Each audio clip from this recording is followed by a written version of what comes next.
व्यक्ति से जुड़ी है, प्रत्येक थानों से जुड़ी है, प्रत्येक जिलों से जुड़ी है।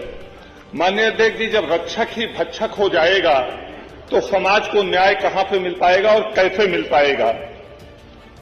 माननीय अध्यक्ष जी, पुलिस के माध्यम से भूमाफियाओं पे रोकथाम लगाते लगाते अगर पुलिस ही भूमाफिया हो जाएगी तो आम जनता को न्याय कैसे मिल पाएगा। माननीय अध्यक्ष जी, फिरौती अपहरण पे रोक लगाते हुए पुलिस स्वयं फिरौती करके, स्वयं अपहरण करके फिरौती करने का काम करेगी तो आम जनमानस को न्याय कैसे मिलेगा। माननीय अध्यक्ष जी, आज पुलिस का काम हो गया है जमीनी विवाद में एक पक्ष से पैसा लेके दूसरे पक्ष को कब्जा दिलवाना।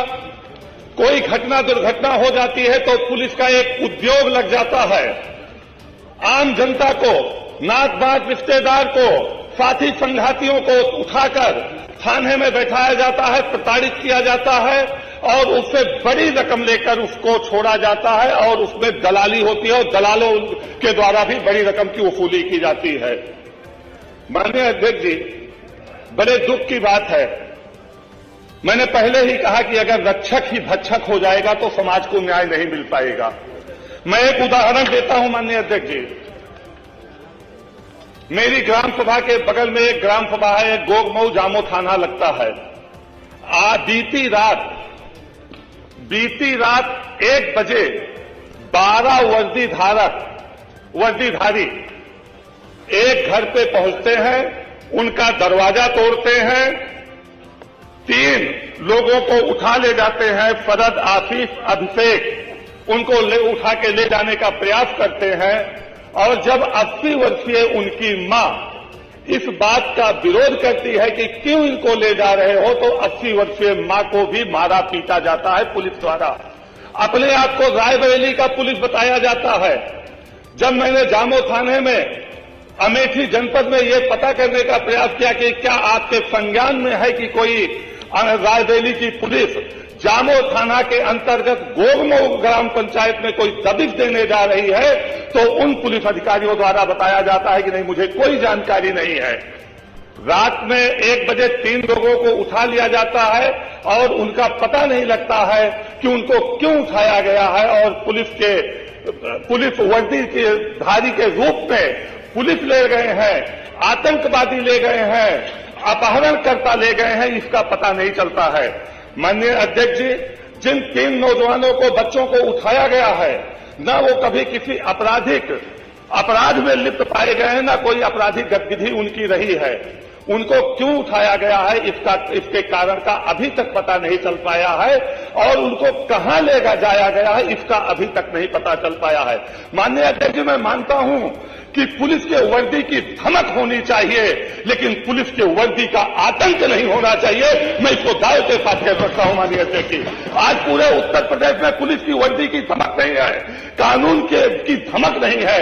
आज इसका पुलिस के माध्यम से कानून का आतंक जन जन में पहुंचाया गया है माननीय अध्यक्ष जी, जिसकी मैं घोर निंदा करता हूं आपके माध्यम से सदन में।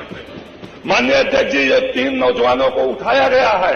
मैं चाहूंगा कि सरकार से कि अविलंब इनको छुड़वाया जाए और किन अपराध के तहत उठाया गया है। अगर ये नौजवान किसी अपराध में लिप्त नहीं है, आपराधिक गतिविधियों में कभी लिप्त नहीं है, तो जिन पुलिस अधिकारियों द्वारा पढ़ दिया, मैंने नाम पहले ही पढ़ दिया था, नाम मैंने फरद, आसिफ सिंह, ग्राम गोगमऊ, थाना जाम्बो, जनपद अमेठी के लोगों को उठाया गया है। और अगर ये किसी आपराधिक गतिविधियों में कभी लिप्त नहीं रहे हैं, कहीं कोई अपराध नहीं किया है, तो जिन पुलिस कर्मचारियों द्वारा या अधिकारियों द्वारा इनको उठाया गया है, 80 वर्षीय इनकी मां बाप को पीटा गया है, इनको मारा पीटा गया है, उन अधिकारियों के खिलाफ जांच होनी चाहिए और उनके खिलाफ कार्रवाई होनी चाहिए। इस विषय पे मैं आपसे अनुरोध करता हूं कि सदन की सभी कार्रवाइयों को रोकते हुए चर्चा कराने की मैं मांग करता हूं। माननीय मंत्री जी। सदस्य बहुत पुराने हैं मान्यवर और अपनी बात को बहुत प्रभावी तरीके से करना भी जानते हैं मान्यवर, लेकिन जिस तरह से उन्होंने ये प्रेजेंट किया कि पहले अपने नियम 56 की सूचना में जो उनका पहला 4-5 सेंटेंस जो उन्होंने कोट किए उससे मेरी घोर असहमति है। योगी सरकार ने जिस दिन से शपथ ली उस दिन से यह कोशिश की कि हर तरह से न्याय हो, और उसी का ये परिणाम है आज कि उत्तर प्रदेश में जन सामान्य में इस सरकार का पब्लिक परसेप्शन बदला है और उनको ये विश्वास है कि योगी सरकार में अन्याय नहीं होता है, और ऊपर से अगर होता है अन्याय कहीं तो उसको दंड भी जरूर दिया जाता है, चाहे वो किसी स्थिति का व्यक्ति हो, वो किसी पद पर बैठा हो। दूसरी बात मान्यवर, जो आपने विषय बताया, मेरे पास सूचना आई है, अगर आप मान्यवर अनुमति से पढ़ के सुना दें। प्लीज पढ़ दे मान्यवर। जो उसका सारांश हो तो बता दें। सारांश तो इससे बहुत छोटी है, 2 मिनट बता दें। पढ़ दीजिए। इस संबंध में जो आपने विषय उठाया है, सादर अवगत कराना है कि दिनांक 5/2/24 को यह पुलिस अधीक्षक रायबरेली के द्वारा सूचना दी गई है मान्यवर। दिनांक 5/2/24 को पीडब्ल्यूडी कार्यालय जनपद रायबरेली के अंदर पीडब्ल्यूडी ठेकेदार आनंद कुमार पुत्र स्वर्गीय रामकिशन तिवारी निवासी MIG 3 RDA कॉलोनी इंदिरानगर थाना कोतवाली नगर जनपद रायबरेली से रंगदारी की मांग की गई तथा न देने पर उनकी गाड़ी के ऊपर हमला किया गया, जिसके संबंध में वादी आनंद कुमार की लिखित तहरीर के आधार पर थाना कोतवाली नगर जनपद रायबरेली पर मुकदमा अपराध संख्या 52/2024 धारा 147, 323, 352, 427, 506, 507 भारतीय दंड संहिता बनाम 6 अज्ञात पंजीकृत किया गया। विवेचना के दौरान वादी द्वारा दी गई जानकारी एवं संकलित साक्ष्यों के आधार पर उपरोक्त अभियोग में धारा 386 IPC की वृद्धि की गई। संकलित किए गए साक्ष्यों के आधार पर उपरोक्त घटना में पंकज सिंह पुत्र शिव प्रताप सिंह ग्राम उमरी थाना जगतपुर जनपद रायबरेली प्रति मनोज कुमार पांडे माननीय विधायक ऊंचाहार एवं उनके पुत्र पार्थ एवं नीरज सिंह पुत्र राकेश सिंह निवासी लालूपुर चौहान थाना महाराजगंज जनपद रायबरेली का नाम प्रकाश में आया। विवेचना के दौरान 7/2/24 को अभियुक्त नीरज सिंह को गिरफ्तार कर न्यायिक अभिरक्षा में जेल भेजा गया है।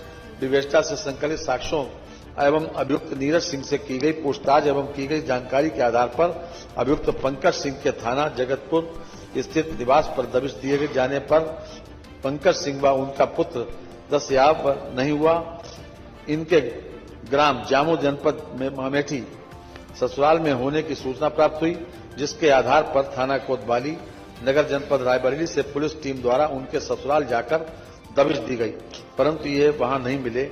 इनके द्वारा अभियुक्तों के जनपद रायबरेली में होने की संभावना जताई गई, जिसके बारे में जानकारी है तो अभियुक्त पंकज सिंह के सालों कोतवाली नगर रायबरेली पुलिस द्वारा लाया गया, जिसका अंकन GD में रपट नंबर 23 पर 10:40 पर है। आख्याब लोकनाथ कृष्ण।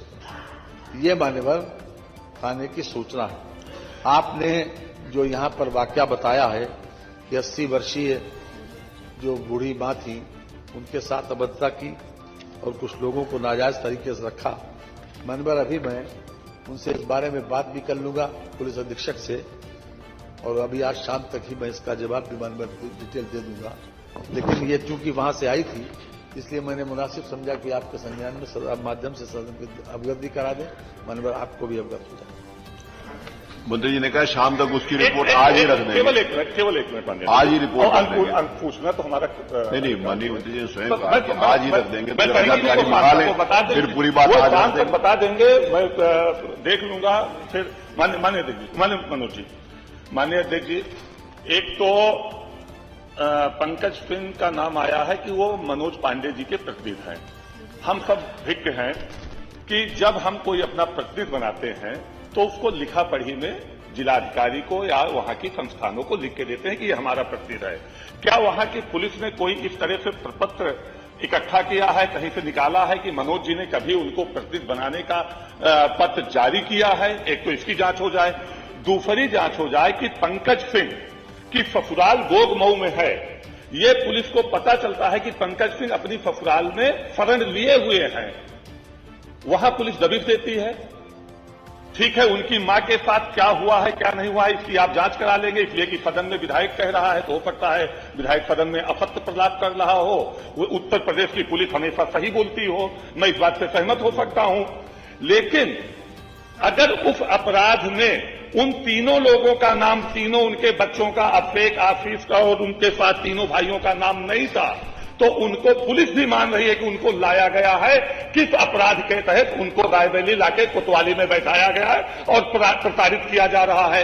ये किसी अपराधी, कोई किसी आईपीसी की धारा में अगर हो तो, किसी कानून में हो तो, संविधान में लिखा हो तो उसको भी माननीय मंत्री जी बता दें।